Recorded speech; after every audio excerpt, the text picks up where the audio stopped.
आहोत तर after 12th science with PCM group कोणकोणत्या करिअर ऑपॉर्च्युनिटीज आहेत. आफ्टर 12th सगळे स्टुडंट बघत असतात की कोणकोणत्या एंट्रन्स एक्झाम आहेत, कोणकोणत्या जॉब ऑपॉर्च्युनिटीज आहेत.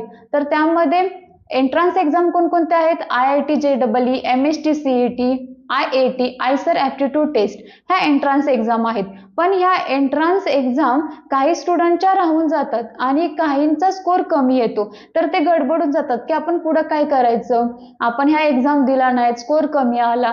तर घाबरून जाऊ नका, त्या स्ट्रेसमध्ये जाऊ नका, इमोशनल होऊ नका. त्यासाठीच आपण हा आपल्यासाठी व्हिडिओ घेऊन आलो आहोत. तर हा व्हिडिओ तुम्ही शेवटपर्यंत बघा. हा व्हिडिओ जर तुम्हाला आवडला तर लाईक करा, शेअर करा आणि या चॅनेलला सबस्क्राईब करायला विसरू नका. तर त्यासाठी आपल्यासाठी पहिला ऑप्शन असतो तो कुठंतरी एक शॉर्ट टर्म कोर्स पूर्ण करायचा किंवा BSc मध्ये